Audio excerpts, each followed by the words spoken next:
Welcome to the London Free Press Podcast. I'm your host, Rachel Gilbert. A new Statistics Canada survey has found that almost half of all Canadians say they are feeling financially strapped.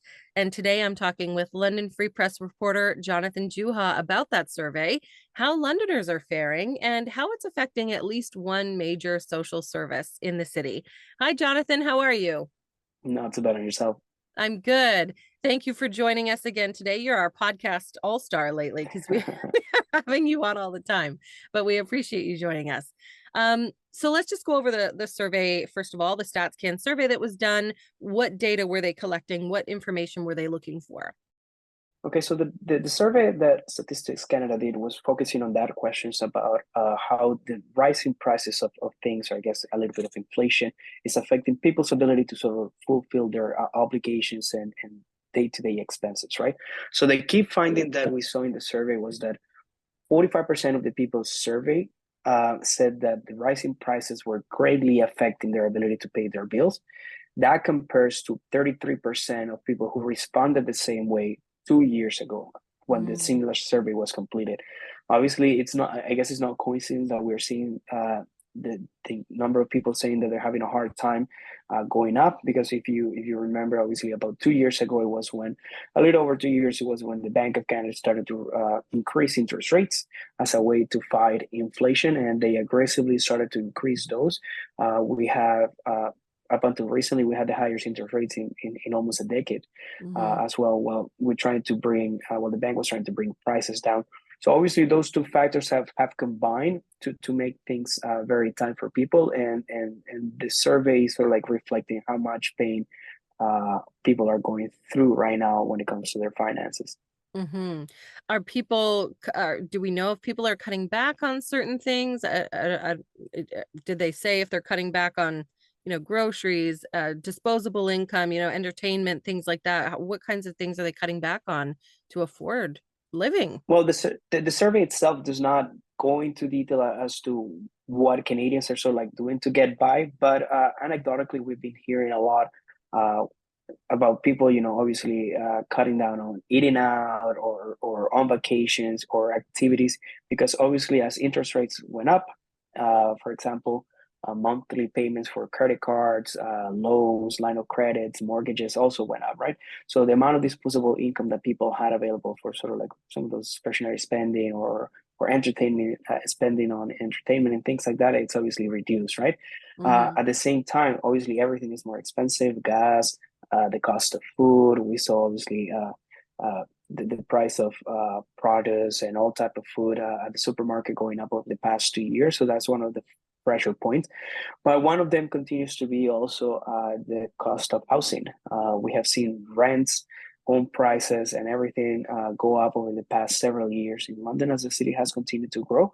So that has become also a major stress point for people, their ability or concern about their ability to meet their payments for rent or mortgages and things like that. So it's also it is a story that is happening across Canada, but Londoners are also feeling that pain as well.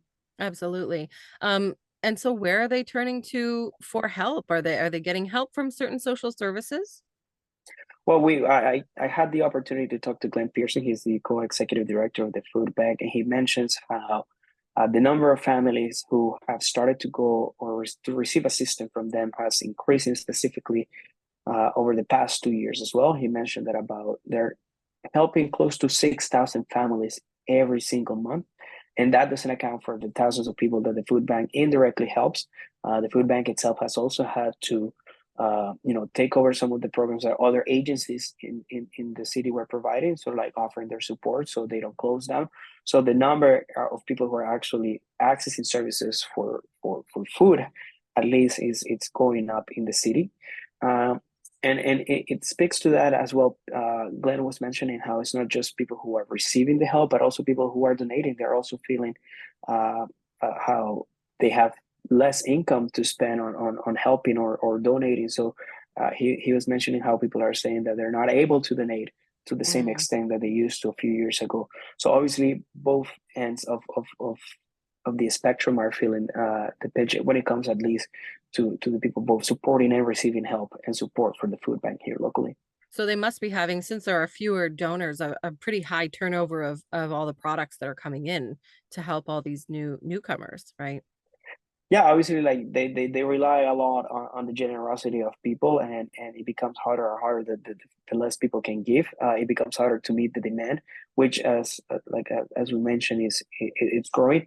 Glenn was also mentioning as well how most of the clientele or the people that were receiving support in the past perhaps were people on social assistance or Ontario works, which some of the what they receive monthly is not high enough in a lot of cases to cover all their expenses, so they turn to the food bank for help.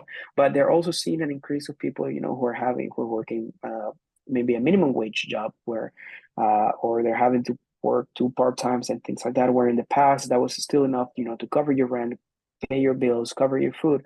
Increasingly, the number of people who are still having a job and still needing to sort of like seek extra helps to Mhm. meet those their needs and the needs of their family is also going up. So it's a reflection Yeah. of the difficulty of the economic climate that we are living now and experiencing also here in the city. You mentioned that the food bank is helping other agencies in London because they may close. Are they seeing difficulties? Why are other agencies having to rely on the food bank to help them? Well, that's part of it as well. Like the agencies themselves are also seeing. I mean, not everyone who gets the support goes directly through the food bank. A lot of people maybe go to neighborhood resource centers or other agencies in their community, neighborhood associations and things like that to receive that support. But Mm, as they see the demand increase on their end and the difficulties as well to raise funds to dedicate for these food programs that they're also offering, they have needed to rely back on the food bank and ask for the support because at the end of the day, the London Food Bank it's the most recognizable organization in the city when it comes to food security and helping low income families in the city. So maybe they have a little bit of more pull that some of these smaller agencies have in attracting donations and support from the community, right? So, but instead of just allowing these agencies to close their programs, the food bank is stepping in and trying to uh, multiply their resources a little bit and trying to yeah. stretch them as well in a way so families who are not coming directly to them but relying on other agencies are still having access to some of those products. Sure. Um, in your story, you did mention that, people in general who are financially strapped right now it does affect them mentally. Like, is this affecting a lot of Canadians' mental health? It's a struggle just to survive. So it must be. Yeah, the survey also mentioned like there was a statistic included in the study done by Statistics Canada that talked about 35% of people saying they're quite a bit or extremely stressful due to financial worries and obviously finances being a top concern and a top point of stress for them. It all connects to their ability again. They included a lot the idea of rent and housing expenses, and obviously that fear of perhaps ending homeless, or perhaps not knowing where you're gonna have the money to pay for your rent and what's gonna be your next step. Are you gonna end up having to ask for help at a shelter or things like that? So it's definitely it is a stressful time for a lot of Canadians out there, and their Hmm. survey itself is reflecting that as well. Yeah. We did talk about interest rates, and the Bank of Canada has cut interest rates a couple of times in the last little bit. Has that helped? Will that help? Are we seeing that relief at all yet? How is that working for Canadians? Well, obviously, the Bank of Canada, like as you said, they have made two cuts already, and the expectation by analysts is that there's another one coming now in September. The first two, obviously, they help a little bit, but most analysts agree that you need to see a couple more or even three more to start to see a significant reduction, for example, in people's monthly payments for mortgages or line of credits and credit cards and things like that. So obviously where things are trending in the right direction, but it's not like you're seeing a big relief as of yet right now. On the other positive side, inflation has also come down. It's under 3% now. 2.7 was the last reading. So prices have begun to regulate a little bit more. So that's also positive news.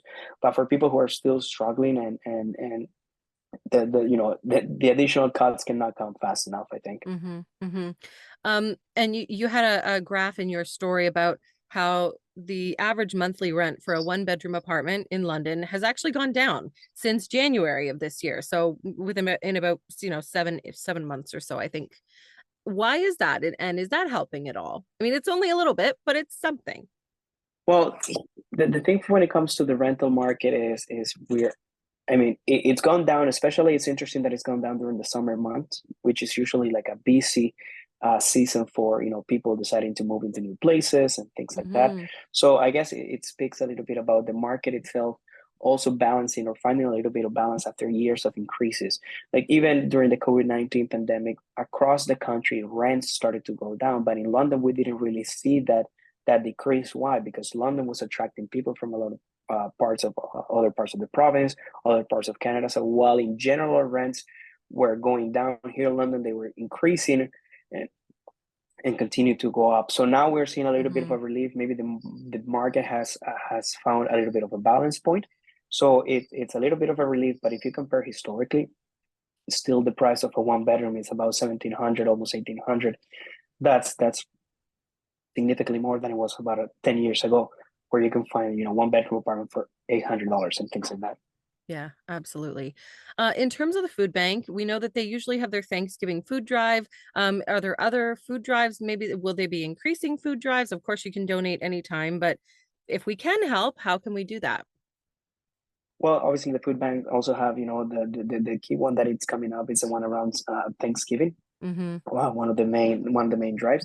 But you can continue to help all year long. Obviously, they receive all types of food. Also, financial donations have also become more important, as well as products like dairy, eggs, and things like that have also gone up in prices. So that gives the food bank the ability to have fresh products as well, and Right. products to help out people as well.